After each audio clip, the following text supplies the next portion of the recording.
All right. Welcome back to the GSMC Wrestling Laureate Podcast, brought to you by the GSMC Sports Network. Just kind of reflect on what we talked about. First and foremost, we talked about our WWE Monday Night Raw review. Then we jumped right on into our WWE NXT preview. So our third segment, we're going to talk about our TNA Against All Odds. It's going to be pretty awesome. Absolutely love TNA. Kind of grown I'm kind of a sucker for it.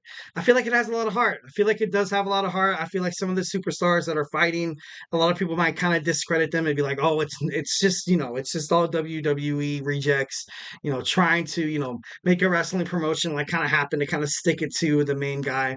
But, I don't think that at all. Honestly, I don't think that at all. The moment I kind of, I know when I said that, they're like, that's because that's what you think, Mo. Like, it's like, no, that's not what I think at all. I think, the best thing about TNA is the passion from the wrestlers. You can tell you can tell they care. I'm not saying the wrestlers from other promotions like AEW, Ring of Honor, New Japan Professional Wrestling, or WWE doesn't really care. But there's just something, TNA, I feel like TNA, they were once in a really, really good spot. And thanks to unfortunate circumstances, they kind of went, a little south. So obviously, you have a lot of dedicated fans, you have a lot of dedicated superstars and stuff like that. So I have nothing but respect for these guys. All right, so let's jump right on into our segment three. We're going to talk about our TNA Impact Against All Odds. So let's do it. So we are at Cesaro Stadium in Chicago, Illinois. First and foremost, in the promotion, not in the promotion, in the pre-sale, not pre-sale, in the pre-show, you saw Sami Callihan defeat Jonathan Grisham, and then you also saw the return of Kushida, which is kind of pretty cool. I've read articles about Kushida. Definitely, he's electric. Although he might not be, the hottest ticket, to return to the TNA Impact. Obviously, what happened later on, and we're going to talk about it. But he's a great wrestler. He's a great wrestler. Definitely a lot of abilities. Kind of, I would love to see him kind of challenge Mustafa Ali for the X Division Championship. But obviously that's just my opinion. Next, we have the Knockouts World Tag Team Champions Alicia Edwards and Masha Slamovich. Retained against the Hex, Allison Kay, and Marty Bell. I feel like right now, after Slamovich and also Alicia Edwards dethroned Spitfire, because Spitfire was doing really, really well. They were the top of the WWE world, and not the WWE, the TNA Knockouts, tag team championship contention. And I know that they did really, really well. And I feel like they've kind of held it on their own. I don't know if any of them are going to make a jump into singles, but these girls are strong, man. These girls are strong. I can very much see one of them, kind of try to go after the, just go after something different. Like, you know what I mean? Maybe a shot at Jordan Grace, maybe. But, obviously that's just me. I would love to see, Alicia Edwards kind of branch out, or Masha Slamovich to kind of do that. And next we have Mike Santana and Steve Macklin defeats the Rascals. I loved it. Absolutely loved it. I watched this pay-per-view. I watched all of the Against All Odds, actually. That's why I was kind of like, so adamant on telling you guys that something that you love, you like. Obviously, you see Tom Hannigan. He was a former Todd. I'm just gonna say that for like the next 45 minutes. Tom, I'm just kidding. But you can just sense the heart, and a lot of good things coming out of TNA. Maybe they found a new partner with WWE NXT. Hopefully, that kind of goes further than that. But after the match, you saw the ultimate display of respect. You saw, you saw Steve Macklin exerting his palm, ready for a handshake for Mike Santana. They handshake, they squashed it out. Pretty awesome. You see two great superstars, coming together to fight an ultimate, like kind of like a worser entity, kind of like how you saw the Avengers and fucking freaking Thanos and stuff like that. So next, we see PCO. PCO comes out. Obviously, PCO wants a shot at AJ Francis's Digital Media Championship, but of course, you kind of have to send out the, kind of like the representative, kind of the guy that takes the beatings.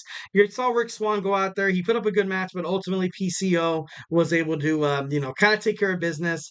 The Frankenstein. Like, I thought that was pretty cool. His entrance was pretty badass, to be honest. I thought that was pretty cool how they did that. Then you saw Stephanie Launder come out and she said "we," like, and "we," like, I thought that was pretty cool how she said it in French. I think I think PCO is French Canadian. I could be wrong. Don't quote me on that. But they're kind of heading toward a romantic storyline. That'd be pretty cool. Or maybe Steph D. Launder looking under, as your GSMC Wrestling Laureate Podcast host. I feel like I have to be your professional wrestling honesty broker. Sometimes I feel like Steph D. Launder's kind of luring PCO through romantic kind of, romanticisms and actions and, her intentions. She could be working for AJ Francis. I don't want it to happen because I don't want to break PCO's heart. He's a fragile soul. He's a fragile soul. But I don't know. It's a very much possibility. Obviously, momentum for them to once again fight heading toward the future of TNA Impact. Then we saw the TNA World Tag Team Champions, The System, retain against Nick and Ryan Nemeth, and I was absolutely I was disgusted. I was disgusted. I saw Dirty Dango come out, doing his Dirty Dango stuff, showing aligning himself with The System, and why, dude? Why is that not, I'm going to cross the forbidden door here.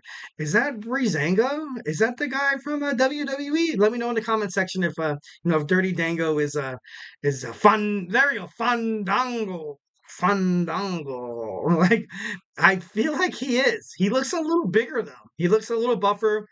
Could be Fandango, and it makes sense because Dirty Dongo, but then again, you may never know. Maybe this guy, swallowed a whole bunch of Hulk Hogan pills or whatever. I'm just kidding. Moving on. So next we see Frankie Kazarian. Frankie Kazarian against Joe Hendry. Thanks to the Brass Knucks, Frankie Kazarian kind of fills in that role of like one of the best heel guys that I feel like TNA kind of has. But like what I've kind of compared him to before was kind of like a Randy Orton, where he's not going to do things that necessarily pleases the fans, but he's not going to necessarily do things that that an ordinary heel really does in terms of TNA Impact. So I feel like his kind of scope is kind of wide open, but he ultimately defeated Joe Hendry with the Brass Knucks, and now he has a Chicago street fight against Ace Steel at TNA Impact. So it's going to be pretty awesome. I loved how Steel was like, oh, like right to the face. It's like, that's what you get, Kazarian, bro. Don't ever use those Brass Knucks, man. Are you a Logan Paul or what? Like, just kidding. Then we see Mustafa Ali.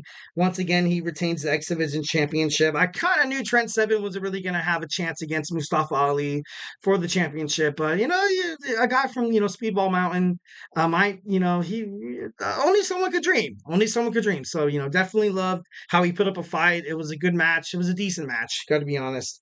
Next, we see WWE NXT's Tatum Paxley answers Jordan Grace's open challenge for the TNA Knockouts World Championship.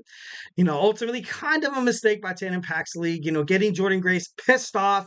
You cost her at WWE NXT Battleground for a chance to kind of show that TNA is more than just, washed up WWE superstars. And like I said, I don't believe that. I read it online. I hear it on social media.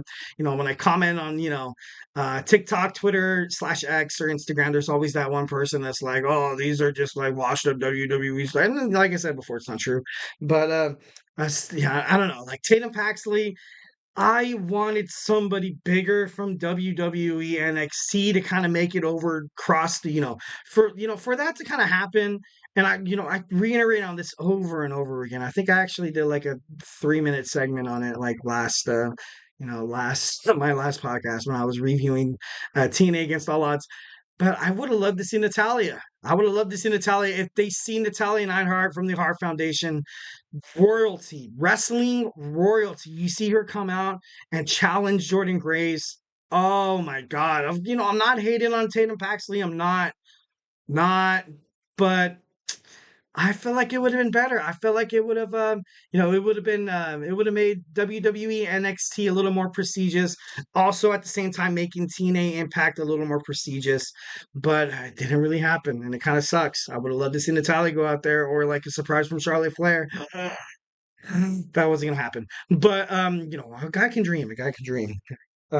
So lastly, we have Moose. Once again, Moose, the TNA Impact World Heavyweight Champion. Once again, he retains against the Matt Hardy, the broken Matt Hardy.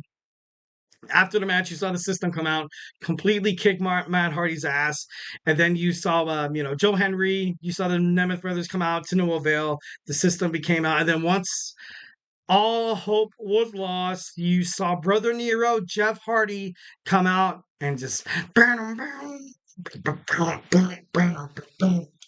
It's pretty cool. I feel like Jeff Hardy belongs in TNA 1,010%. So there might be speculation on him being in the 25-man battle royal tonight for WWE NXT.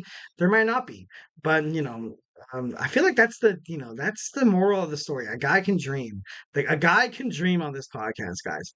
Well, guys, do not go anywhere. We're going to meet and greet the Wyatt Six. We're going to talk about the newly formed faction. We're going to talk about some of the dividends they're going to pay on the Monday Night roster. So hey, do not go anywhere.